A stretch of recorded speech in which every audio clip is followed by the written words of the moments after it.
Thank you very much. Let me begin by thanking Dr. Jared Cohen and the entire Carnegie Mellon community for welcoming me once again and for the terrific work that he and the administration, faculty, and staff do here each and every day. I also want to acknowledge your outstanding mayor, who doesn't look any older than the last time I saw him, Mayor Luke Raventhal. There he is right there. It is great to be back at Carnegie Mellon and in the beautiful city of Pittsburgh. I love visiting a good sports town. Last year I stole Dan Rooney to serve as my ambassador to Ireland. To make it up, I invited both the Steelers and the Penguins to the White House to celebrate their championships.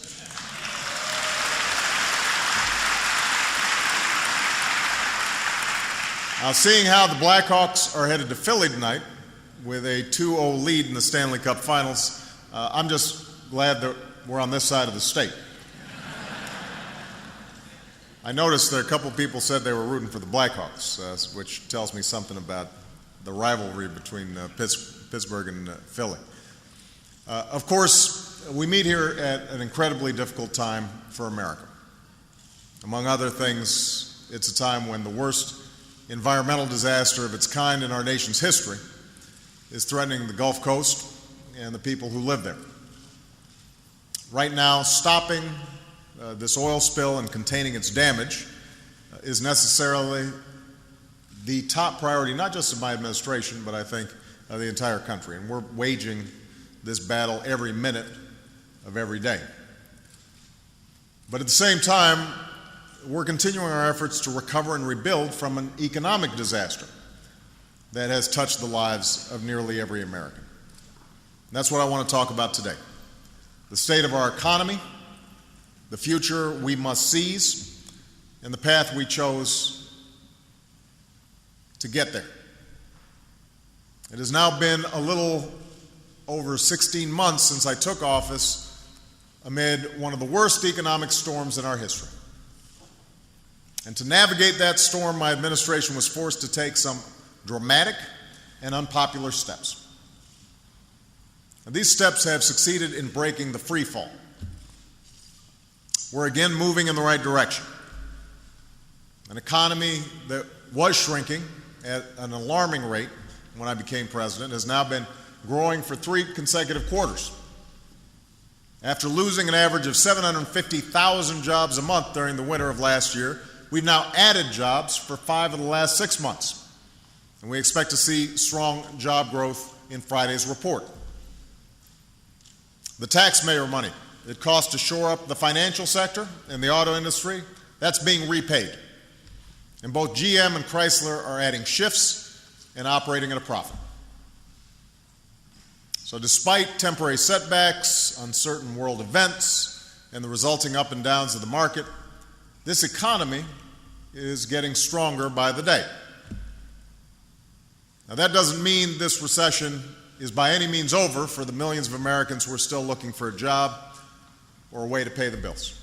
Not by a long shot.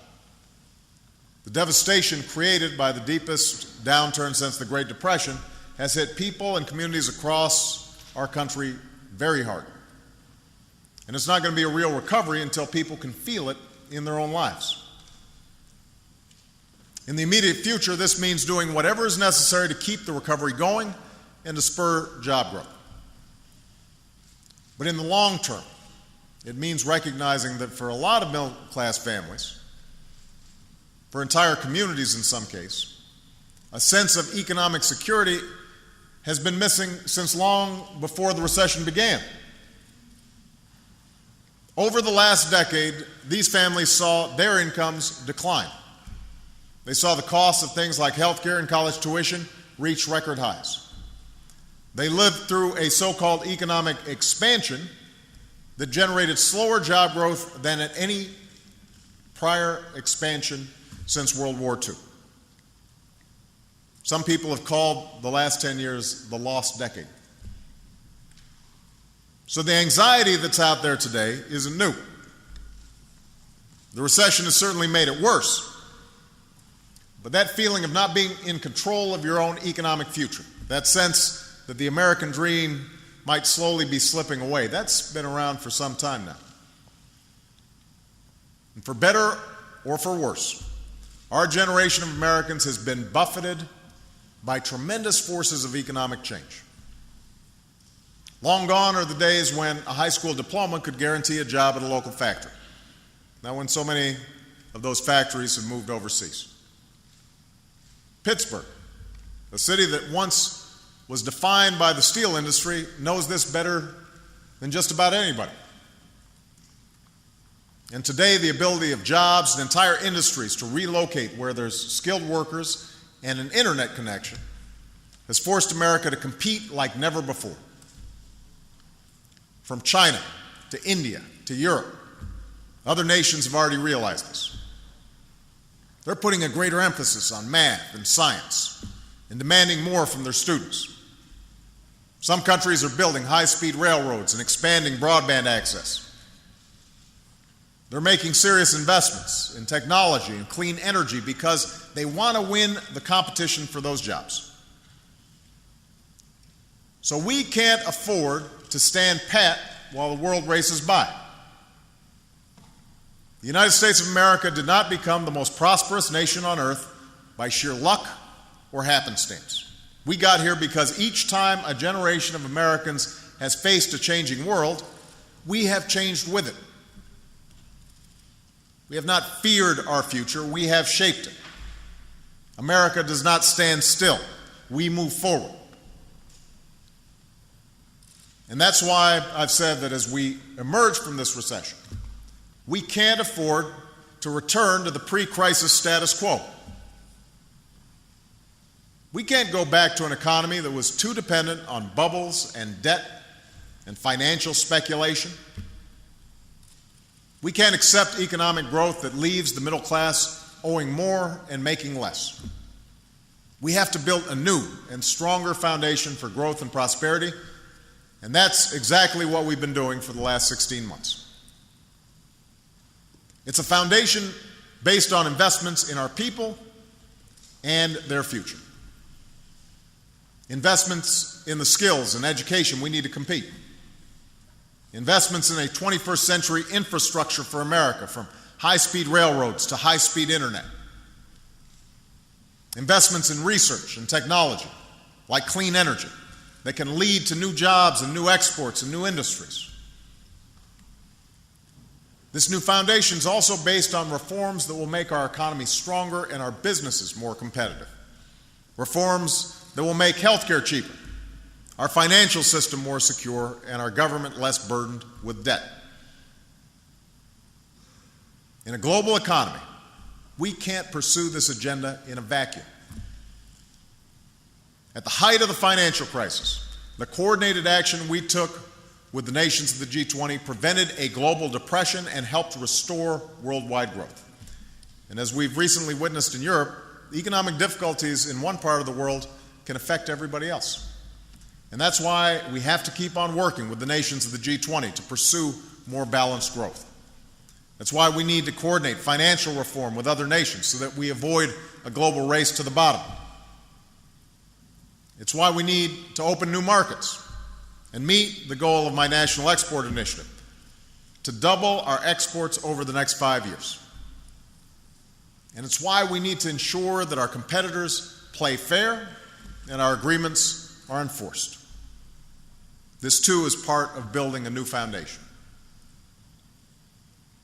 Now, some of you may have noticed that we have been building this foundation without much help from our friends in the other party.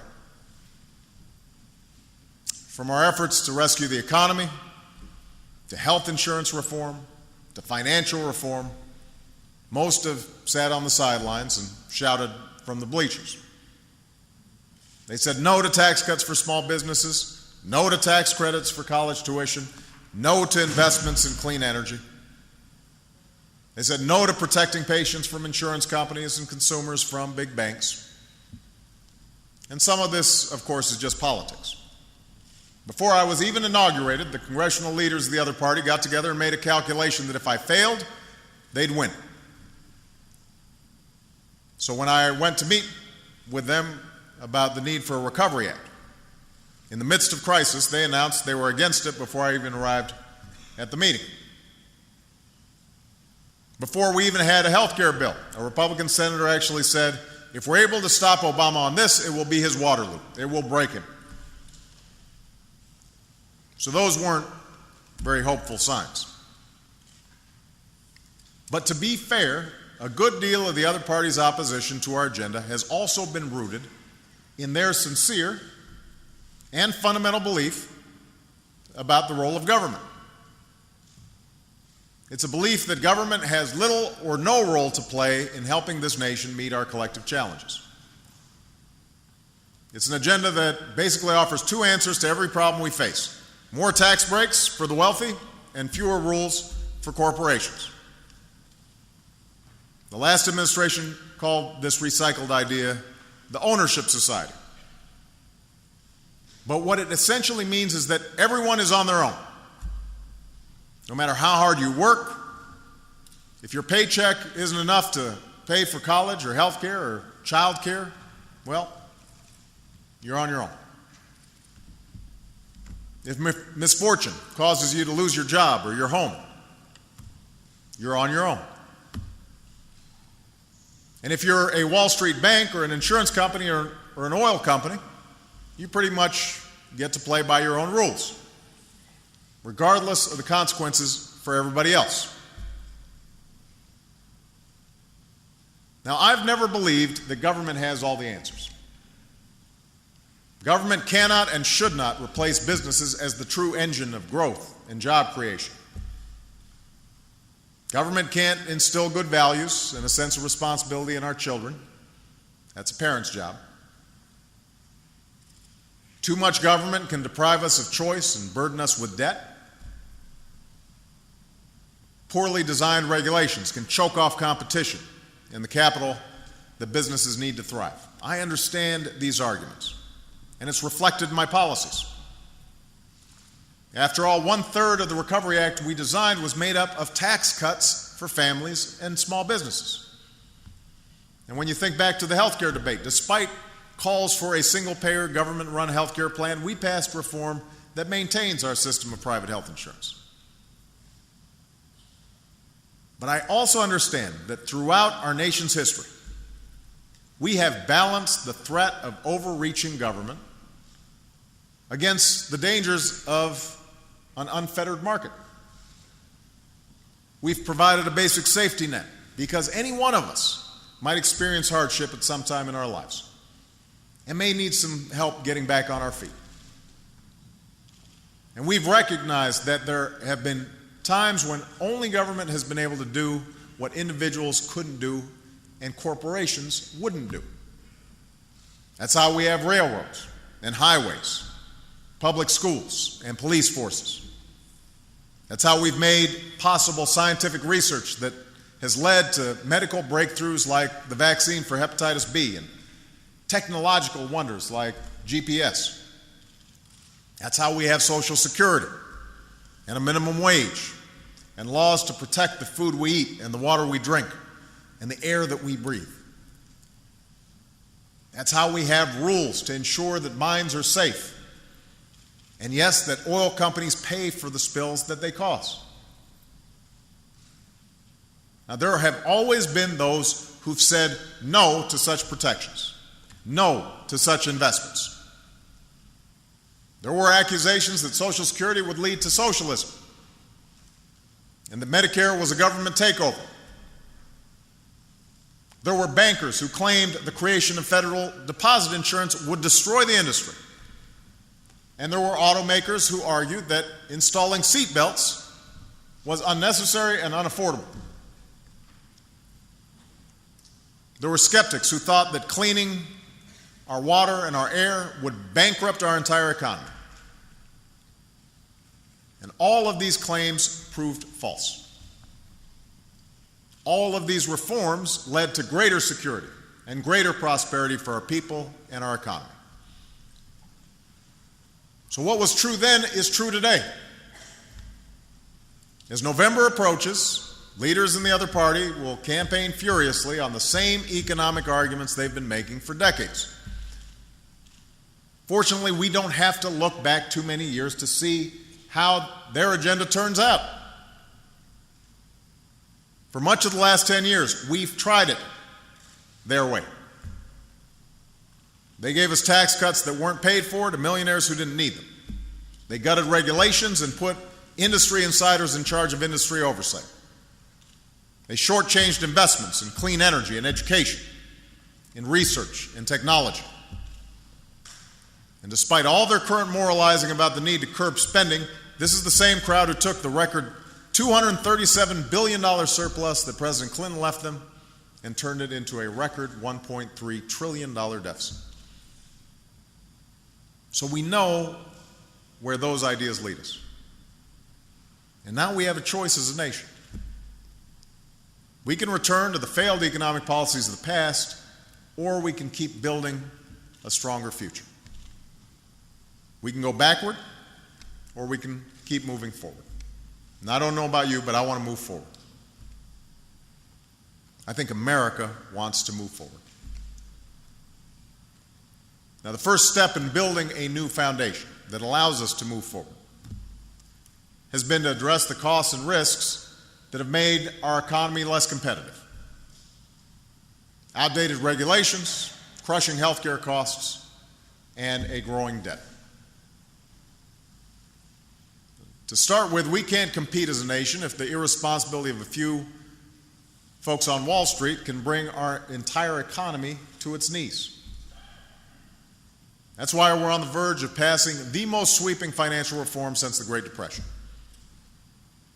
It's a reform that will help prevent another AIG. It will end taxpayer-funded bank bailouts. It contains the strongest consumer protections in history. Protections that will empower Americans with the clear and concise information they need before signing up for a credit card or taking out a mortgage. Now, financial reform will not guard against every instance of greed and irresponsibility on Wall Street, but it will enshrine a new principle in our financial system. From now on, instead of competing to see who can come up with the cleverest scheme to make the quickest buck, financial institutions will compete to see who can make the better product and the better service. And that's a competition that benefits Wall Street and Main Street. That's why we need to get this legislation done. It's why we can't afford to go back. We have to move forward. We also know we can't compete in a global economy if our citizens are forced to spend more and more of their income on medical bills, if our businesses are forced to choose between health care and hiring, if state and federal budgets are weighed down with skyrocketing health care costs. That's why we finally passed health insurance reform. Now, let's be clear. Costs of health care are not going to come down overnight just because legislation passed. And in an ever-changing industry like health care, we're going to continuously need to apply more cost-cutting measures as the years go by. But once this reform is in full effect, middle-class families will pay less for their health care, and the worst practices of the insurance industry will end. People with pre-existing medical conditions will no longer be excluded from coverage. People who become seriously ill will no longer be thrown off their coverage for reasons contrived by the insurance company. Taxpayers will no longer have to pay, in the form of higher premiums, for trips to the ER by uninsured Americans. Businesses will get help with their health care costs. In fact, small businesses are already learning they're eligible for tax credits to cover their workers this year. And with less waste and greater efficiency in the system, this reform will do more to bring down the deficit than any step we have taken in more than a decade. The other party has staked their claim this November on repealing these health insurance reforms instead of making them work. They want to go back. We need to move forward. Making health care more cost efficient is critical, because it's also true we can't be competitive as a nation if we remain dragged down by our growing debt. Now, let me talk about debt just for a second. By the time I took office, we had a one-year deficit of over $1 trillion and projected deficits of $8 trillion over the next decade. Most of this was the result of not paying for two major tax cuts skewed to the wealthy and a worthy but expensive prescription drug program that wasn't paid for. I always find it interesting that the same people who participated in these decisions are the ones who now charge our administration with fiscal irresponsibility. And the truth is, if I had taken office in ordinary times, I would have liked nothing more than to start bringing down the deficits that they created. But we took office amid a crisis, and the effects of the recession put a $3 trillion hole in our budget before I even walked through the door. Additionally, the steps that we had to take to save the economy from depression temporarily added more to the deficit by about $1 trillion. Of course, if we had spiraled into a depression, our deficits and debt levels would be much worse. Now, the economy is still fragile, so we can't put on the brakes too quickly. We have to do what it takes to ensure a strong recovery. A growing economy will unquestionably improve our fiscal health, as will the steps we take in the short term to put Americans back to work. And that's why I signed a bill that will provide tax cuts for small businesses that hire unemployed workers. That's why I've urged Congress to pass a small business lending fund so that small businesses can get the credit they need to create jobs and grow. That's why I believe it's critical we extend unemployment insurance for several more months so that Americans who've been laid off through no fault of their own get the support they need to provide for their families and can maintain their health insurance until they're rehired. And we have to work with state and local governments to make sure they have the resources to prevent likely layoffs of hundreds of thousands of public school teachers across the country over the next few months. But as we look ahead, we can't lose sight of the urgent need to get our fiscal house in order. There are four key components to putting our budget on a sustainable path. Maintaining economic growth is number one. Healthcare reform is number two. The third component is the belt-tightening steps I've already outlined to reduce our deficit by $1 trillion. Starting in 2011, we will enact a 3-year freeze on all discretionary spending outside of national security, something that was never enacted in the last administration. We will allow the tax cuts for the wealthiest Americans to expire. We've gone through the budget line by line and identified more than 120 programs for elimination. We've restored a simple budgeting rule that every family and business understands, called pay-as-you-go. And we will charge the largest Wall Street firms a fee to repay the American people for rescuing them during the financial crisis, a fee that will bring down the deficit by $90 billion.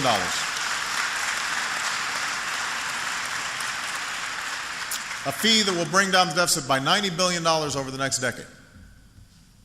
By the way, that $90 billion represents about 1/8 of the amount these banks will pay out in bonuses over the same period of time.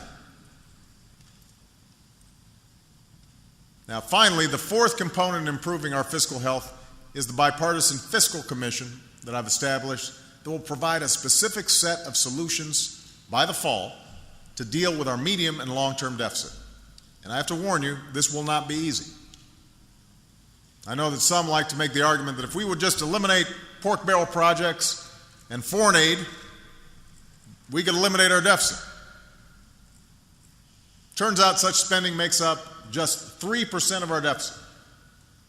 You combine all foreign aid and all earmarks, that's 3% of our budget. So meeting the deficit challenge will require some very difficult decisions about the largely popular programs that make up the other 97%. It means we'll have to sort through our priorities and figure out what programs that we can do without.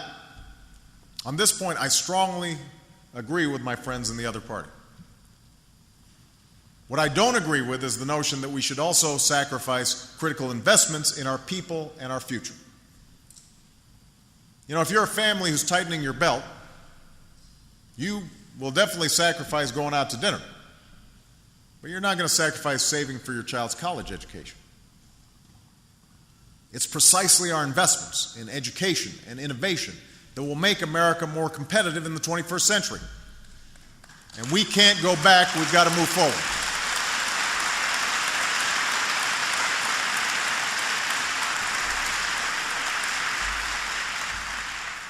That's why I've made education reform a top priority, because countries that out-educate us today will out-compete us tomorrow. And so we want every citizen to have the skills and training they need in a global economy, from the day that you're born through whatever career you may choose. Last year, we launched a national competition to improve our schools based on a simple idea. Instead of funding the status quo, we will only invest in reform. Reform that raises student achievement, that inspires students to excel in math and science, and turns around failing schools that steal the future of too many young Americans. And to achieve my goal of ensuring America once more has the highest proportion of college graduates in the world by 2020, we passed a law that will make college more affordable by ending the unnecessary taxpayer subsidies that go to financial institutions for student loans. That means we're saving billions of dollars that will go directly to students, including students right here at Carnegie Mellon.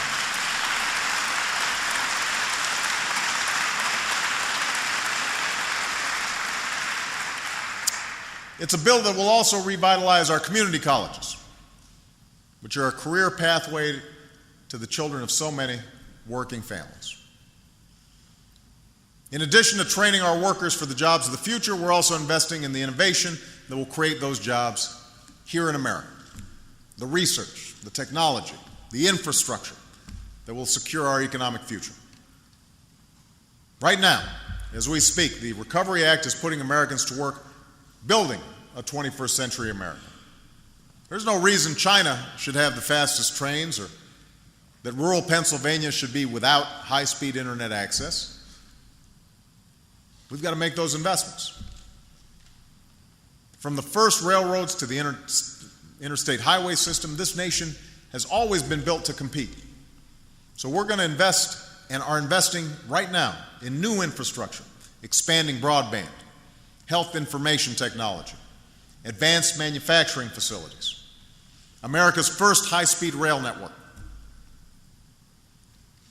We're also investing in the ideas and technologies that will lead to new jobs and entire new industries.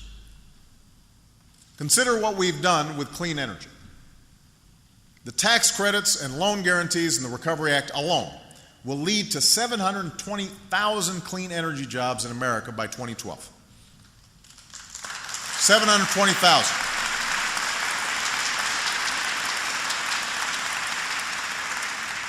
I'll give you one example. The United States used to make less than 2% of the world's advanced batteries for hybrid cars. By 2015, because of the investments that we made, we'll have enough capacity to make up to 40% of these batteries. Now, this brings me to an issue that's on everybody's minds right now. Namely, what kind of energy future can ensure our long-term prosperity?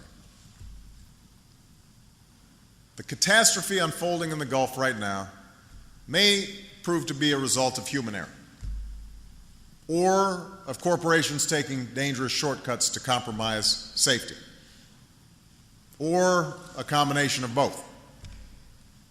And I've launched a national commission so that the American people will have answers on exactly what happened. But we have to acknowledge that there are inherent risks to drilling 4 miles beneath the surface of the earth. And these are risks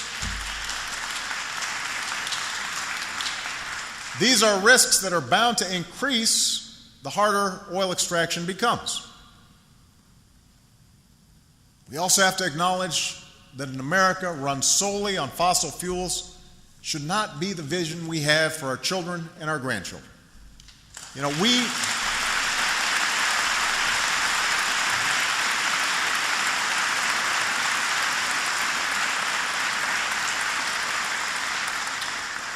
We consume more than 20% of the world's oil, but have less than 2% of the world's oil reserves. So without a major change in our energy policy, our dependence on oil means that we will continue to send billions of dollars of our hard-earned wealth to other countries every month, including countries in dangerous and unstable regions.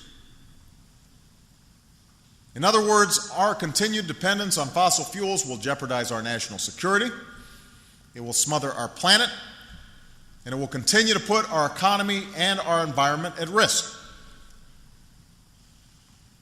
Now, I understand that we can't end our dependence on fossil fuels overnight.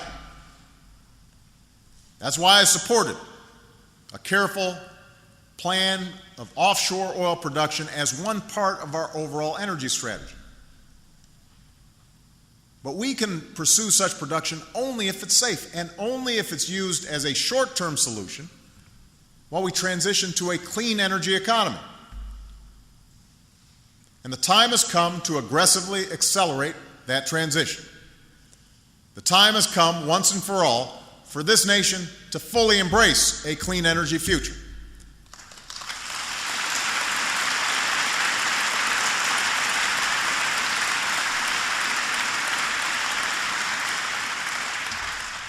Now that means continuing our unprecedented effort to make everything from our homes and businesses to our cars and trucks more energy efficient. It means tapping into our natural gas reserves and moving ahead with our plan to expand our nation's fleet of nuclear power plants. It means rolling back billions of dollars of tax breaks to oil companies so we can prioritize investments in clean energy research and development. But the only way the transition to clean energy will ultimately succeed is if the private sector is fully invested in this future. If capital comes off the sidelines and the ingenuity of our entrepreneurs is unleashed. And the only way to do that is by finally putting a price on carbon pollution. Now, many businesses have already embraced this idea because it provides a level of certainty about the future. And for those that face transition costs, we can help them adjust. But if we refuse to take into account the full costs of our fossil fuel addiction, if we don't factor in the environmental costs and the national security costs and the true economic costs, we will have missed our best chance to seize a clean energy future.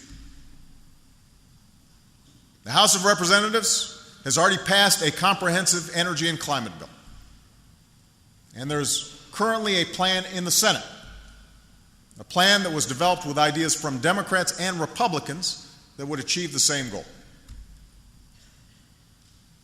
In Pittsburgh, I want you to know, the votes may not be there right now, but I intend to find them in the coming months. I will continue to make the case for a clean energy future wherever and whenever I can. I will work with anyone to get this done, and we will get it done. The next generation will not be held hostage to energy sources from the last century. We are not going to move backwards. We are going to move forward. Now, this overarching principle that we must invest in and embrace the innovation and technology of the future and not the past, that applies beyond our energy policy. That's why we've decided to devote more than 3% of our GDP to research and development, to spur the discovery of services and products and businesses that we have yet to imagine. We've proposed making the research and experimentation tax credit permanent, a tax credit that helps businesses afford the high costs of developing new technologies and new products. Last year, we made the largest investment in basic research funding in history. The possibilities of where this research might lead are endless. Imagine a new treatment that kills cancer cells but leaves healthy ones untouched. Regenerative medicine that ends the agonizing wait for an organ transplant. Imagine a lightweight vest for soldiers and police officers that can stop armor-piercing bullets. educational software that's as effective and engaging as a personal tutor, intelligent prosthetics that can enable a wounded veteran to play the piano again. And now imagine all the workers and small business owners and consumers who would benefit from these discoveries. We can't know for certain what the future will bring. We can't guess with 100% accuracy what industries and innovations will next shape our world. I'm sure there were times when this city couldn't imagine life without steel mills and heavy smog that filled these streets. And when that industry shrank and so many jobs were lost, who could have guessed that Pittsburgh would fare better than many other Rust Belt cities and reemerge as a center for technology and green jobs, healthcare, and education? Who would have thought that the University of Pittsburgh Medical Center's logo would one day adorn the U.S. Steel Tower? Or that this institute, Carnegie Mellon, would be the region's largest employer? All of this came to be because, as a community, you prepared and adapted and invested in a better future, even if you weren't always sure what that future would look like. And that's what America does. That's what we've always done. The interests of the status quo will always have the most vocal and powerful defenders at every level of government. There will always be lobbyists for the banks or the insurance industry that doesn't want more regulation, or the corporation that would prefer to see more tax breaks instead of more investments in infrastructure or education. And let's face it, a lot of us find the prospect of change scary, even when we know the status quo isn't working for us. But there's no natural lobby for the clean energy company that may start a few years from now. There's no natural lobby for the research that may lead to a life-saving medical breakthrough. There's no natural lobby for the student who may not be able to afford a college education, but if they got one, could end up making discoveries that would transform America and the world. It's our job as a nation to advocate on behalf of the America that we hope for, to make decisions that will benefit the next generation, even if it's not always popular, even if we can't always see those benefits in the short term. We make decisions like this on behalf of our own children every single day.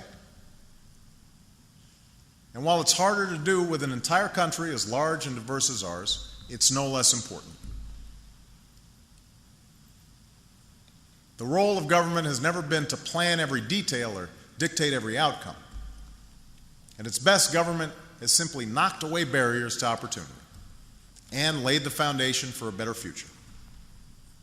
Our people, with all their drive and ingenuity, always end up building the rest.